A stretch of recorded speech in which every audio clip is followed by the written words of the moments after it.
of the community, the topic of euthanasia remains taboo. Although suicide and attempted suicide are no longer crimes in New South Wales, aiding, abetting or inciting someone to suicide can result in a 10-year jail sentence. The Federation of Voluntary Euthanasia Societies wants the law changed and stands firm against those who say euthanasia is immoral. They don't have to do it. And of course, as far as the patient is concerned, well, they have to ask for it. Nobody's going to push it on them. Ms Mason is a member of the newly formed Newcastle branch of the Voluntary Euthanasia Society. Already the branch has around 40 members. Many more are expected to attend the group's next meeting at the Newcastle Community Centre in June. Some members I see carry around a card. What does that actually say? Well, it just makes clear to the doctor and to your family that in the event of an accident or an illness which will incapacitate you seriously and permanently, you don't want to be put on a life support system. And I have witnessed vets put a pet out, and I thought that was, I could envy that cat, I really could. Ms Mason says the word euthanasia is based on the Greek language and means good death. She says the society prefers the term death with dignity, and she has a personal fear of spending her last years in a nursing home. I think when your mind goes and you are so confused that you have to be restrained, or, to finish your days in a cot as you started them isn't very dignified.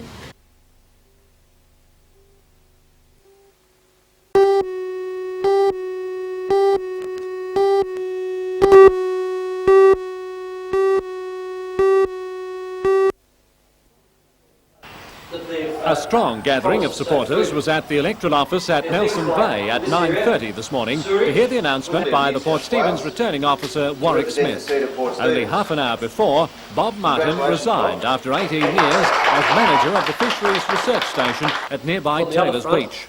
Before dashing off to Sydney for a seminar to introduce parliamentary procedures to the 37 new faces, Bob Martin promised action on the fringe area sewerage scheme without a levy on the people, and another matter he described as a Premier Greiner pre-election pledge to see millions spent on improving the Newcastle to Nelson Bay Road.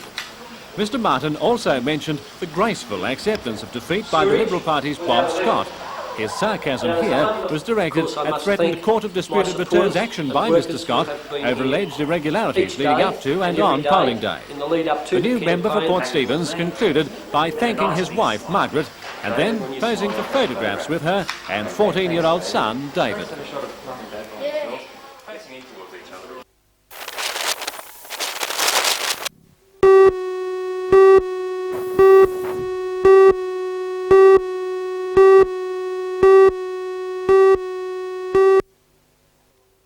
And have a look at that. The turnout was a promoter's dream, with stands already packed for the reserve match. Even promoters couldn't control the heavens, which opened as the main contenders entered the arena. King Wally came in for early treatment, but this incident didn't overflow into open hostilities. Both sides handled the wet leather well, but the Knights found the crowd more than a handful. This shocker of a kick by Chew could only be put down to nerves. The first try came for the Broncos 20 minutes into the game as Hancock crossed unopposed in the corner. Michael Hancock in for his second try in the Winfield. Course back into the Wally Busters erupted when quick thinking by Fulmer turned the tables on the Broncos.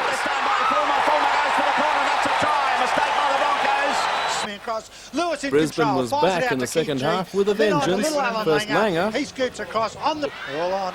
Then Dowling. Is a chance. With the rain pelting down, Bobby Chew kicked to open the way for the Knights. Kilroy, Lewis, it's a try. I think it's enormous proportions. As injured Brisbane winger Joe Kilroy was taken off, Chew was right on target. Newcastle 8 points behind. Time was running out when Gene Miles made the gap to put down a brilliant single-handed finale for the Broncos. He's going straight through. He's reaching for the line. Can he get it down? He can, and that is a try. Broncos are in again. 22 minutes, got 22 points to 10.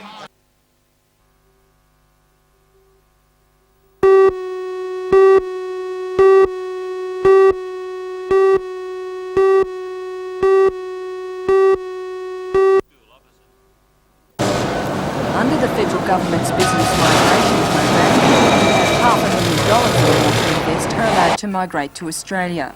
Since its inception, many people have migrated, establishing a wide variety of business ventures. But according to Newcastle's Lord Mayor John McNaughton, Newcastle has been missing out. Many of the business people have been unaware of the investment potential of the Newcastle region. Newcastle City Council appears set to rectify the situation, however, by establishing itself as a business migration agent. And according to Alderman McNaughton, the spin-off benefits could be far-reaching. We will be set up as an agent for the federal government department, and that means that we will be put in touch with people who are interested to come to Australia, and we will be able to put Newcastle's case and see that they're informed about what benefits there are in establishing in Newcastle. But what I want to do is get in front of as many of those migrants as possible so that at least we're in the consideration. At the present time, we're not.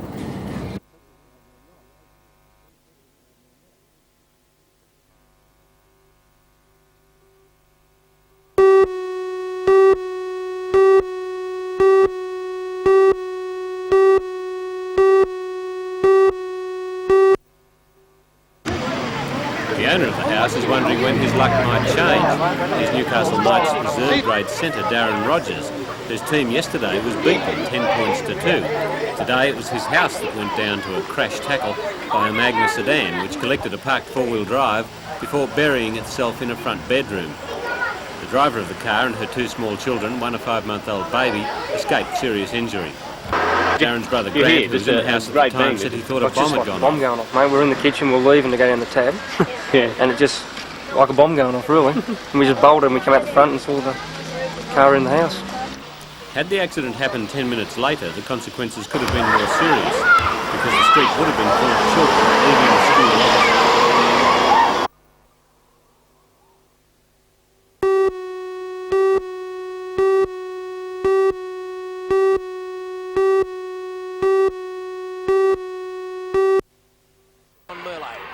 Since Newcastle and the Lower Hunter associations patched up their differences and joined forces, the Newcastle referees have been against the continuation of a separate referees body.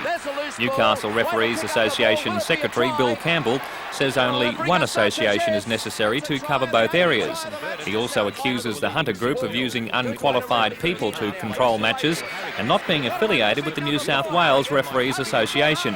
Mr Campbell says threats to disaffiliate his organisation from the Newcastle Rugby League do not concern him, as they don't consider themselves affiliated anyway.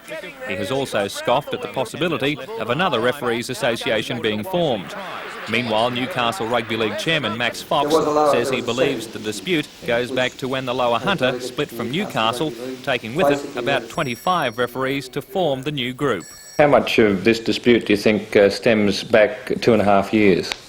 I think the vast percentage of it, and I think that's sad, but I can understand it. There were very personal arguments, a lot of high feeling at that time, and I can understand some of the attitude of the Newcastle referees. I can also understand some of the attitudes of the Lower Hunter referees. But I think it's a time for reconciliation, not continued fighting. In the second half, Lakes went to a 2-point advantage following a penalty goal. I think it would take a long time. My own view would be about 3 years' time.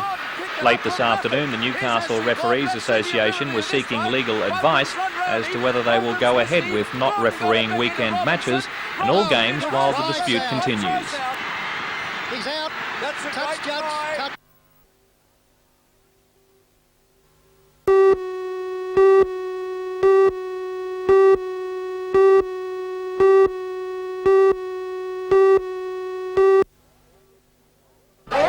In tonight's NBN News, opposition leader Bob Carr tours the Hunter.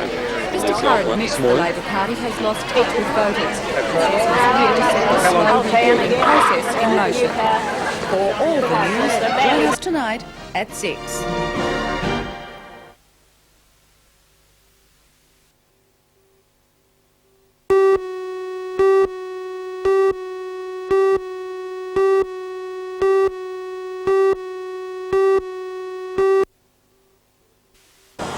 Workers are battering the clock to bring the regional museum up to spec for the royal visit on the 7th of May. Weeks of appalling weather haven't helped the timetable, but some sections of the museum are already open to visitors, and according to staff, they're flocking here in their thousands. Newcastle City Council are also confident that those visitors won't be deterred by the unusual step of introducing an admission fee. The Museum Board of Trustees proposed a schedule of fees for admission and the use of facilities such as classrooms, the foyer and exhibition areas. Last night, Council approved a fee of $3 for adults, $1.50 for children and pensioners and $7.50 for families. Council Promotions Committee Chairman Alderman Don Geddes wholeheartedly supports the move. Even though we have accepted those to be the charges, it's been made quite clear by the Council that all the Newcastle residents be given a free pass.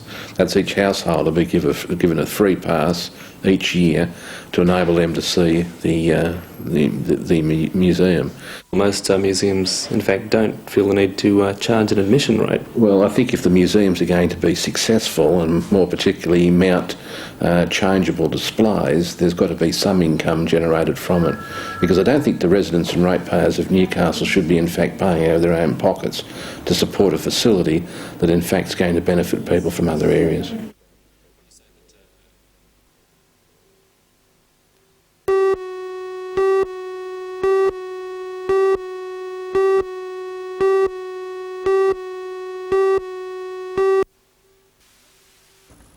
The exhibition entitled Sharing Space contains few traditional images. This afternoon, artist Alf Scott was busy painting display boxes ready to show his unusual three-dimensional postmodern works. Alf Scott teaches art at the Newcastle TAFE. His selection are unusual geometric and modular forms which are related to objects found in outer space. Margaret McBride, who teaches art for the Education Department, uses several mediums to translate her ideas into visual works. It's the concept of a person's outer image that particularly interests her. She uses a range of building facades and ruins to show how people hide their true feelings. Brett Alexander, a lecturer in fibre art, uses collage to build up various levels in his works. Thematically, he explores the concept of how experiences in the past influence the present and the future. The artists hope that their different images will be thought-provoking. We have certain things in textbooks that we see, recognisable images of art, but to present them with images that they have to think about is probably good, because we get too much handed to us on a plate, you know. And most of the work here are about people's emotions, about their feelings. So you've got to look, and you've got to look again to really try and figure out what the work's about. Do you think that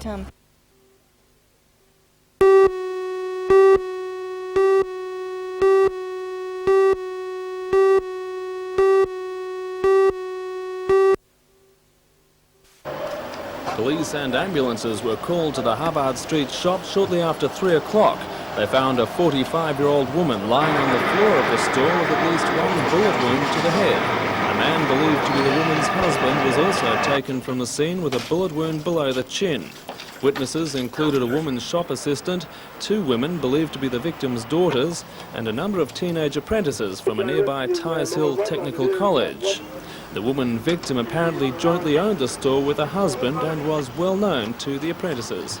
She's a really nice lady. We just came over and everyone was just gathered around, and Shane just broke down crying, and we were just really amazed what happened. The couple are both undergoing emergency surgery in Royal Newcastle Hospital tonight. Several witnesses were treated for shock and are now helping Newcastle detectives.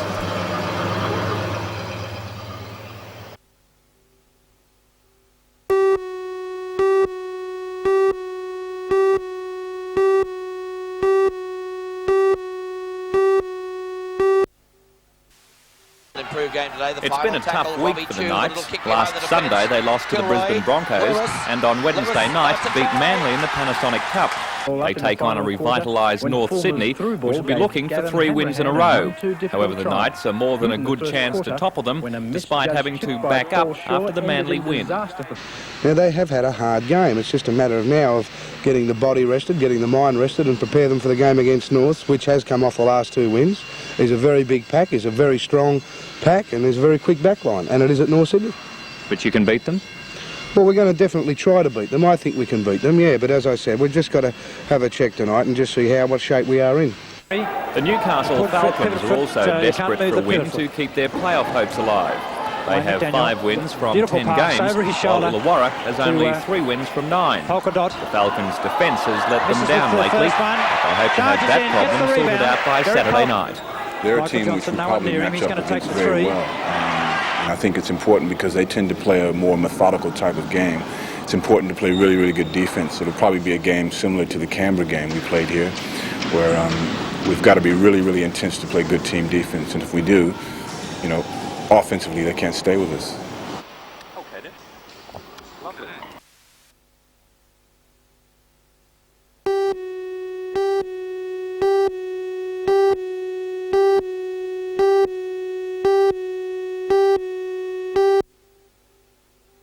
The row started when the Adelaide 23 dispute is over an agreement between 3 unions, the Metal Workers, the Electrical Trades Union and the Iron Workers Association, and the Australian Submarine Corporation, which excludes other unions from the site where the 6 submarines will be assembled. Work bans have been in place for 4 weeks, and talks with the Trades and Labour Council have failed to end the row. However, South Australian Premier John Bannon remains confident the dispute will be resolved and says he doesn't think the $4 billion program will be taken from Port Adelaide. I think the reality that there will be a free union or restricted agreement on the site is now understood, and where the other unions fit into that in the overall project is being gone through. New South Wales Public Works Minister Wald Murray was quick to indicate, though, that Newcastle is ready to take over the lucrative contract. The former Labor government here had already pinpointed the defunct Newcastle State Dockyard as its preferred greenfield site, and Mr Murray also highlighted Newcastle as the assembly centre. Hunter Development Board Chairman Alex Young praised the Greiner government for its quick response to Adelaide's woes, but felt the contract had gone too far from here to be what will retrieved. happen. The federal government has warned South Australia that anything could happen if the thing is not put in order, and I believe that is what will happen. Newcastle did warn the contractors, it did warn the Navy, and it did warn South Australia that we were well ahead so far as industrial relations are concerned, but they didn't listen. Now what has happened, and I think you'll find that South Australia will start to put its house in order.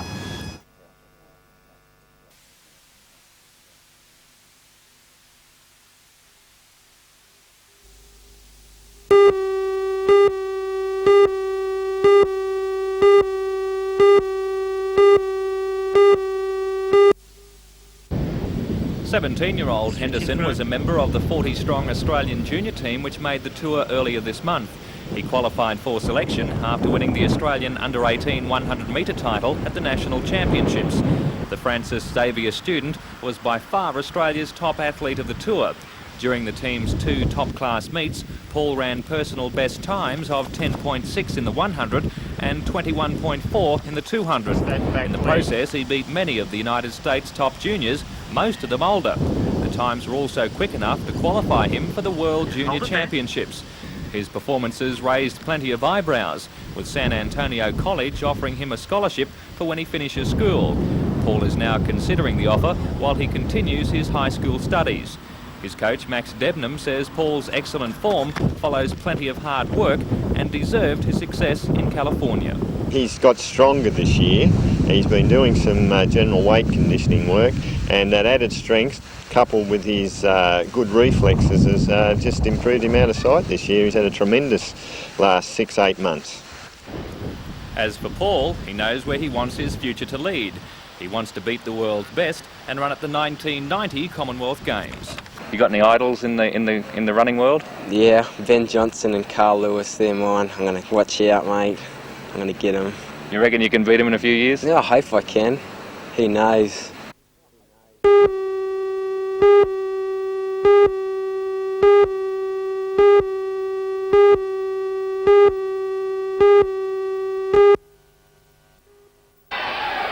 Falcons' recent slump in form continued last night. They were in the game at half-time when trailing by only 10 points. But when Derek Polk was fouled off in the third quarter, the Hawks drew away for a comfortable victory. Newcastle shooting was again poor, with only 44% going in the basket to Illawarra's 55%.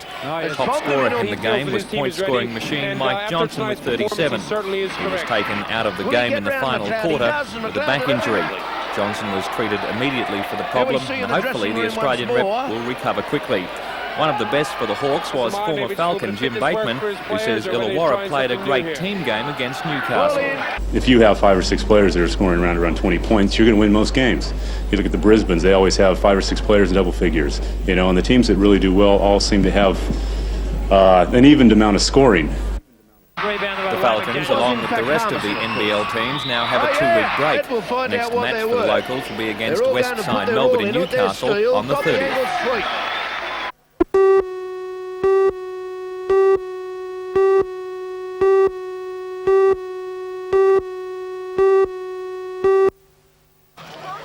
The rain was kind to Community Aid Abroad today and held off for the annual walk against want. A dedicated crowd gathered at Civic Park, all keen to get their walking shoes into action. Participants have gathered as many sponsors as possible and locally hope to raise a few $1,000s. According to organiser Tony Proust, Community Aid Abroad's fundraising work is more relevant than ever in its quest to help some of the poorest groups in our society. One project that is going to benefit from today's walk is in southern Orissa in India, and we're working with a group of Harijan people who are the bottom of the social heap in India to help them establish a nursery and fruit growing production that they can use to raise funds for themselves and for food to eat. So we're encouraging people to help themselves. And how about, say, in Australia? Well, we work with Aboriginal projects, and one of our projects supports the Aborigines to help them return to their tribal homelands.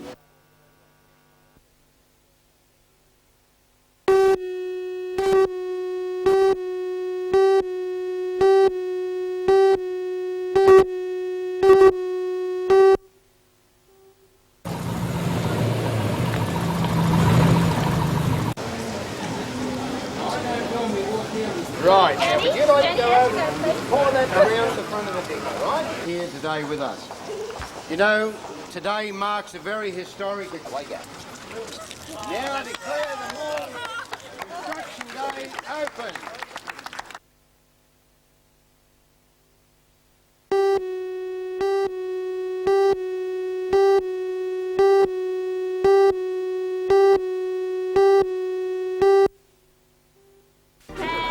Mayor of Maitland, Peter Blackmore, joined local school children today to salute the start of the city's $1.3 million High Street Mall.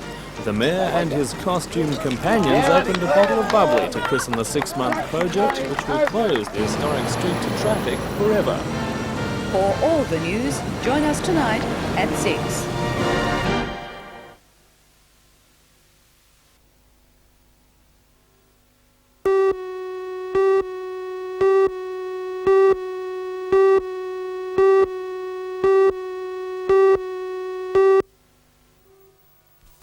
About 80 people attended the meeting at the International Sports Centre, where the new association formally came to life with a membership of 17 qualified referees.